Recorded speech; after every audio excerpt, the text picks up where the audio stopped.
Deleting recordings in Canva can help free up storage space and maintain your privacy, especially if the audio or video files are no longer needed.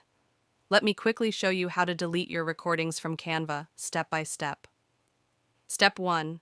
Open your project first. Go to your Canva homepage and open the project where you previously made a recording. Step 2.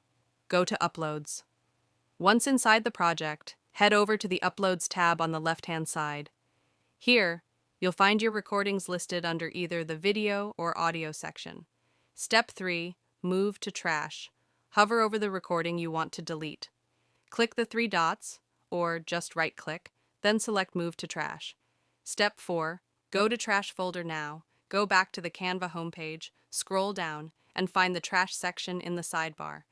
Click on Videos or Audio if that's what you deleted, and you'll see your trashed recordings.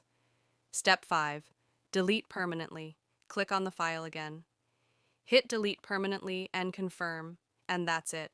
You've now permanently deleted your Canva recording.